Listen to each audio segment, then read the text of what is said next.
നമസ്കാരം. ട്രൂവിഷൻ ന്യൂസിലേക്ക് മാന്യപ്രേക്ഷകർക്ക് സ്വാഗതം. എന്തിന് പഹൽഗാം ആക്രമണം നടത്തി? ആരാണ് ഇതിനു പിന്നിൽ? കൂടുതൽ അറിയാം.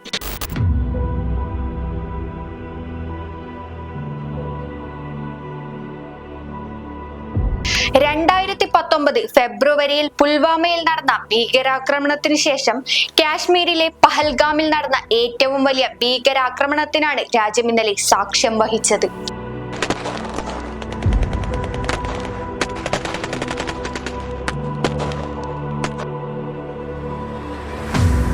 പഹൽഗാം ഭീകരാക്രമണത്തിൽ നിന്ന് അതിജീവിച്ചവരുടെ വീഡിയോയും അവരുടെ അനുഭവങ്ങളും ഇതിനോടകം സോഷ്യൽ മീഡിയ വഴി രാജ്യമൊന്നാകെ ഏറ്റെടുത്തു കഴിഞ്ഞു. അതിലൊരു സ്ത്രീ പറയുന്നുണ്ട്, മുസ്ലിം അല്ല എന്ന് ഉറപ്പുവരുത്തിയതിനു ശേഷമാണ് അവർ വെടിയുതിർത്തത് എന്ന്. ഇതിൽ ചിന്തിക്കേണ്ട കാര്യങ്ങൾ ഏറെയാണ്. നിങ്ങൾ സവർണനാണോ അവർണനാണോ എന്നല്ല, നോർത്ത് ഇന്ത്യൻ ആണോ സൗത്ത് ഇന്ത്യൻ ആണോ എന്നുമല്ല, BJP ആണോ കോൺഗ്രസ് ആണോ കമ്മ്യൂണിസ്റ്റ് ആണോ എന്നുമല്ല, മതം മാത്രമാണ് ആ തീവ്രവാദികൾ ശ്രദ്ധിച്ചത്. അപ്പോൾ തന്നെ മനസ്സിലാക്കാം ഇന്ത്യയെ മതത്തിന്റെ പേരിൽ ഭിന്നിപ്പിക്കുക എന്നതാണ് പ്രധാന ലക്ഷ്യമെന്ന്.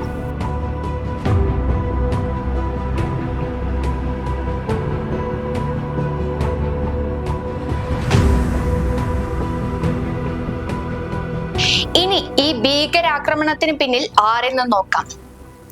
പഹൽഗാമിലുണ്ടായ ഭീകരാക്രമണത്തിന്റെ ഉത്തരവാദിത്തം ഇതിനോടകം തന്നെ തീവ്രവാദ സംഘടനയായ TRF അഥവാ ദി റെസിസ്റ്റൻസ് ഫ്രണ്ട് ഏറ്റെടുത്തിരിക്കുകയാണ്. ആരാണ് TRF? കാശ്മീരിനെ ലക്ഷ്യം വെച്ച് പാകിസ്ഥാനിലെ ഭീകര സംഘടനകളുടെ സഹായത്തോടെ പ്രവർത്തിക്കുന്ന ഒരു തീവ്രവാദ സംഘടനയാണ് ദി റെസിസ്റ്റൻസ് ഫ്രണ്ട് അഥവാ TRF. ജമ്മു കാശ്മീരിന്റെ സ്വാതന്ത്ര്യത്തിനായി പോരാടുന്ന ഒരു തദ്ദേശീയ കാശ്മീരി പ്രതിരോധ പ്രസ്ഥാനമായിട്ടാണ് TRF സ്വയം പ്രഖ്യാപിച്ചിരിക്കുന്നത്. 2019 ഓഗസ്റ്റിൽ കാശ്മീരിന്റെ പ്രത്യേക പദവി നഷ്ടപ്പെടുത്തിക്കൊണ്ട് ആർട്ടിക്കിൾ 370 റദ്ദാക്കിയാണ് റെസിസ്റ്റൻസ് ഫ്രണ്ട് സ്ഥാപിതമാകാനുള്ള കാരണം.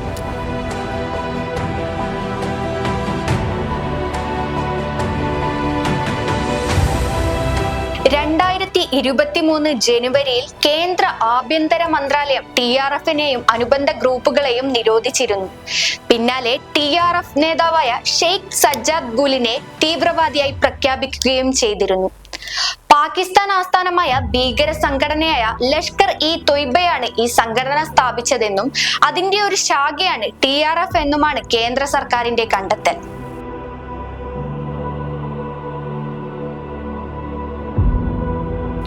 ഇതുവരെയുള്ള ക്രൂരമായ TRF ആക്രമണങ്ങൾ നോക്കാം.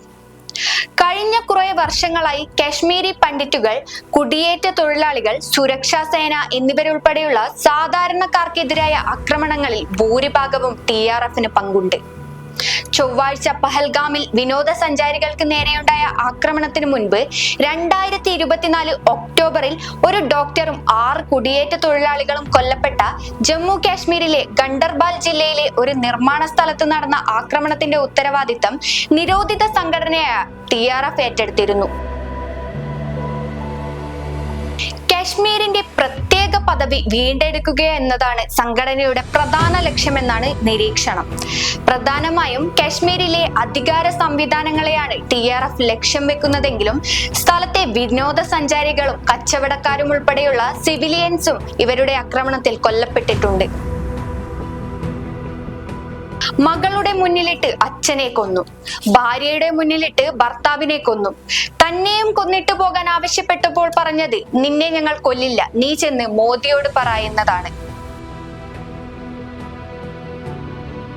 സുരക്ഷാ സേനയെ ലക്ഷ്യമിട്ട് നടന്ന ഈ ക്രൂരത അങ്ങേയറ്റം ദൗർഭാഗ്യകരവും നിന്ദനീയവുമാണ്. ജമ്മു കാശ്മീരിന്റെ സൗന്ദര്യത്തെയും സാഹോദര്യത്തെയും പിളർത്താനുള്ള ശ്രമങ്ങൾ നടക്കുകയില്ലെന്ന് ഓർമ്മിപ്പിക്കുന്നു. പഹൽഗാം ചോരയിൽ കുളിക്കുമ്പോൾ രാജ്യമായി നമുക്ക് ഉണരേണ്ട സമയമാണിത്. അനുസരണയല്ല, ഉഗ്രതയാണ് ആവശ്യം. ഭീകരതയെ അടിച്ചമർത്തുക കഠിനമായി, അനുനയമില്ലാതെ. അഞ്ജലി ലക്ഷ്മണൻ, ട്രൂവിഷൻ ന്യൂസ്.